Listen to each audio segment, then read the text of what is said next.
Imagine a society so profoundly peaceful that regular street cops don't even carry firearms on patrol.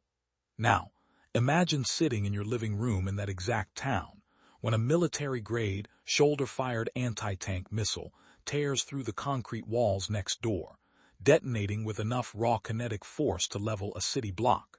This isn't a war zone in a failed state. This is Scandinavia in the mid-1990s. For 3 chaotic, blood-soaked years, the frozen, quiet streets of Denmark, Sweden, Norway, and Finland were transformed into a mechanized battleground. 2 of the world's most notorious outlaw motorcycle empires, the Hells Angels and the Bandidos, waged a full-scale insurgent war against each other. They didn't just fight with knives and black-market pistols. They launched coordinated raids on heavily fortified national military compounds, stealing weaponry meant for World War II. The violence escalated so wildly that international airport baggage claims became execution zones, and jail cells were turned into fragmentation traps. This is the completely insane, meticulously documented true story of the Great Nordic Biker War, a conflict so severe it forced European governments to rewrite their constitutions. If you want to see more unfiltered, deeply researched dark history deep dives just like this, hit that like button right now. Drop a comment on which side you think pushed the boundaries too far, and share this video. It heavily tells the algorithm to push this rare history out to more true crime fans so we can keep building this channel. Now, let's look back to the exact moment the peace in Scandinavia died. For over a decade, the Hells Angels enjoyed an absolute, uncontested monopoly over the Scandinavian criminal underworld. They controlled the ports, the smuggling routes, and the local street gangs. They answered to no one. But by the early 1990s, a deep ideological fracture began to form.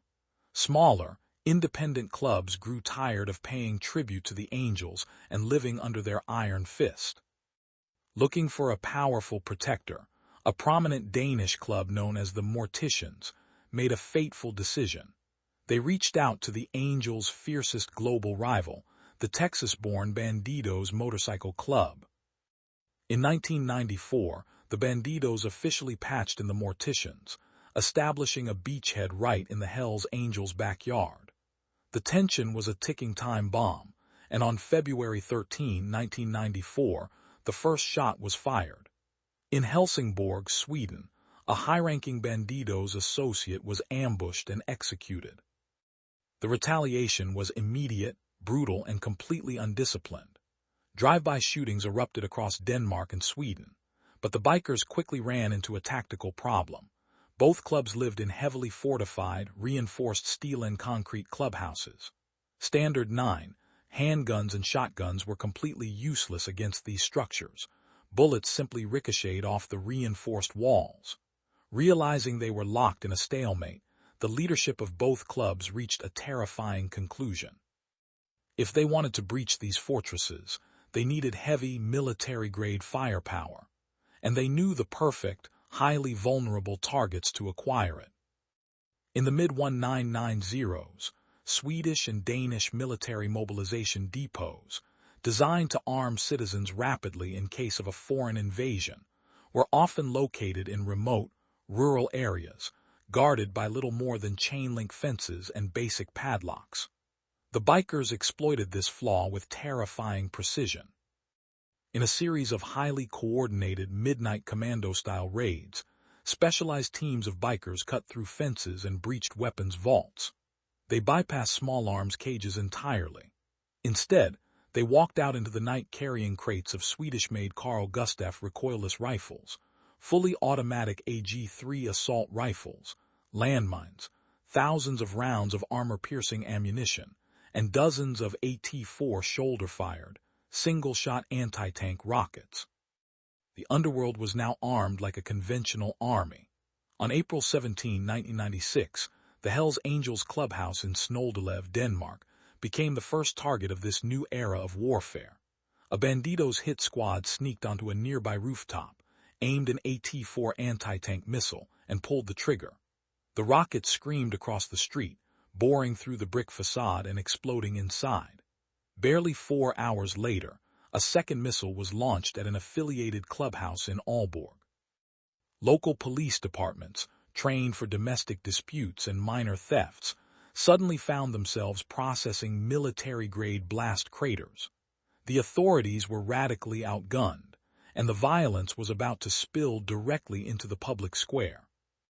By 1996, the war had completely abandoned any semblance of a code. The public was no longer safe. The single most audacious escalation occurred on March 10, 1996, at the Copenhagen International Airport. The terminal was packed with hundreds of civilian travelers, families, and tourists. A delegation of Bandidos, led by their charismatic chapter president Jan Face Krog Jensen, was returning from a high-stakes strategy meeting in Helsinki. Unbeknownst to them, a Hells Angels hit squad was waiting in the shadows of the baggage claim area.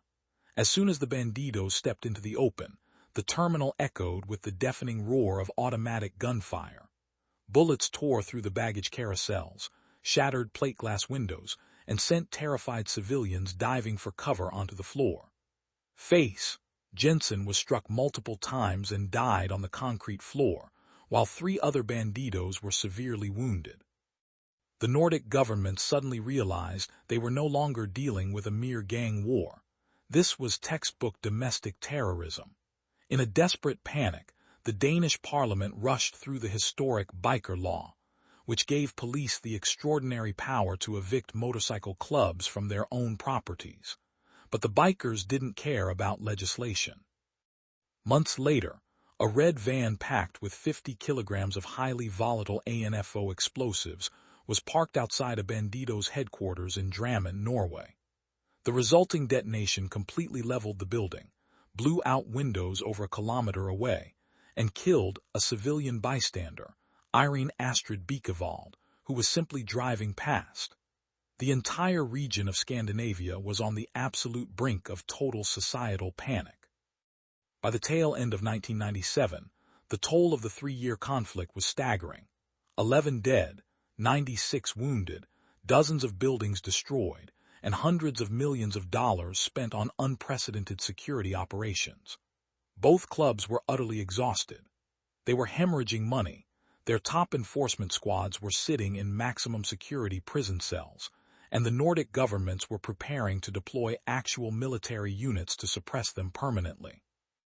War was no longer profitable.